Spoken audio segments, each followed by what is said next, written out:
On the 8th day of Vlogmas, Spenelli brought to you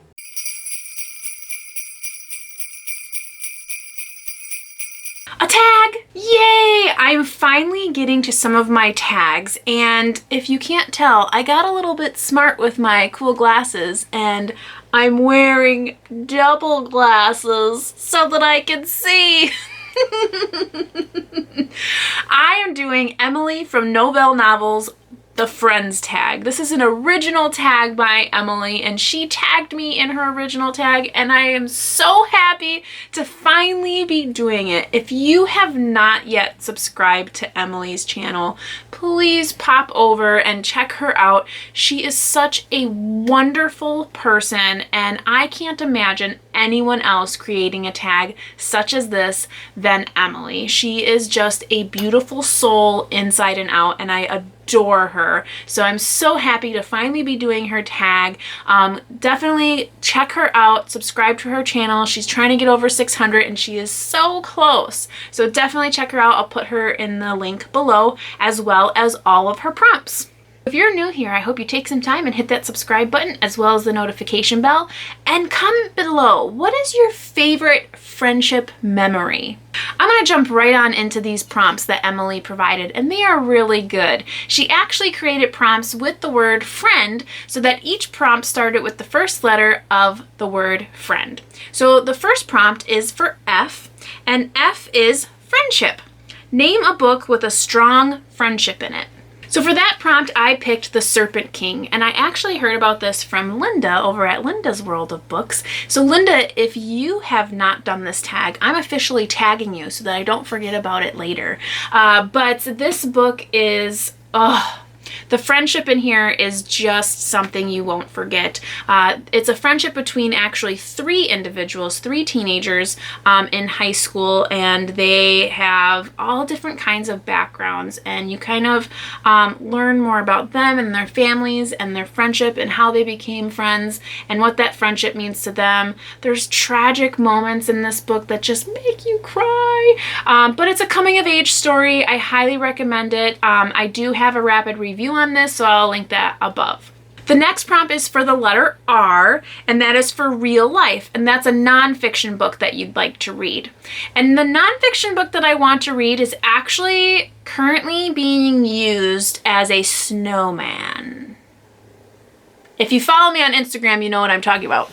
I have my book snowman here, and right here is the book by Michael J. Fox called Lucky Man, and it's about his kind of understanding his Parkinson's and how he came to be diagnosed and kind of living through that and his work. And I have tried to start that book so many times in the past that I probably should try again.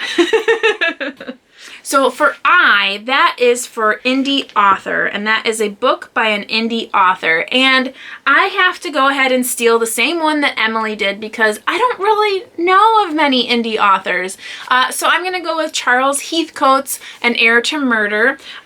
Charlie is a fellow booktuber, and he has a channel himself where he talks about books and shares his ideas, as well as giving us a little bit of insider information on his books.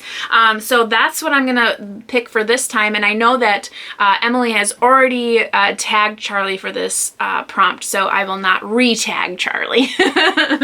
Next is E for endings, and this is a book where the ending made you scream, and Emily really was thinking like scream as in like, oh my gosh, now I have to wait for the next one, and it could be good or maybe bad, and I picked Deborah Harkness's The Book of Life. Now this is the final book in what was her trilogy. There is a fourth book now, but it's kind of like a separate, it follows two of the characters that are in this book, but not the main characters. So, and that's called Times Convert. When I was done with this book, I literally was like, what am I going to do with the rest of my life? I was so into this book, all three of them. And then when I finished this one, I was just like, there's nothing more. There's just not, there's nothing, there's no more. And then when I heard Times Convert was gonna come out, I was like, yes! So there's the scream. But then I got it from the library and I read like the first 20 pages and I was like, it's not the same. I just don't care. So I still have to try to read that one. I've heard very good things, but I think it was too soon. It was too soon for me finishing this book and wanting this and getting that. So I'll have to come back to it. Our next letter is for N, and that is for a new book that we can't wait to buy. Now, Emily forgot to do this in her tag, and I don't really buy new books. As you all know, if you follow me, I buy a lot of thrift store books. So I can't even think of a new book that I would want to buy. So because Emily forgot it in her video, I'm skipping it in mine.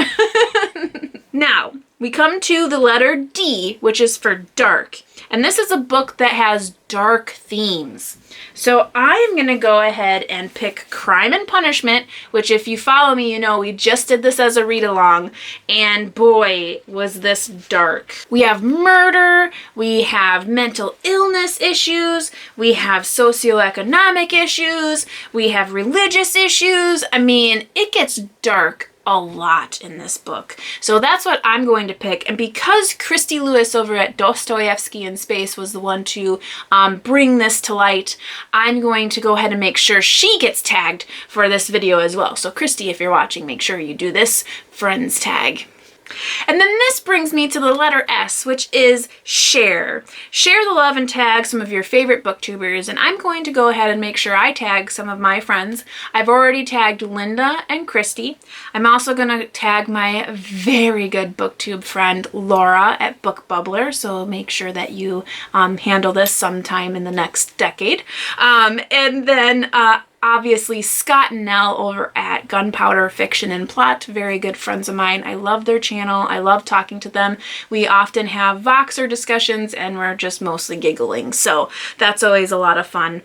Rainy over at Rainy Day Reads. I love her so much. Again, it's so nice to connect with her outside of BookTube, but she has really great content and I really do consider her a great friend. And then Casey over at Lost in a Bookcase. I love you, girl. So I know that I probably have forgotten a couple of great friends, but I know this tag has been out for a little while, and I know that some of these people that I have tagged will probably tag those other friends. It's not that I forgot you, I just want to make sure that there are other people that can tag you as well. So that's all I have for you today on Tag Tuesday. If you are new here again, make sure you hit that subscribe button as well as the notification bell. Until tomorrow, I hope you're all reading something great, taking care and staying safe, and you know how it goes. Happy reading. Bye.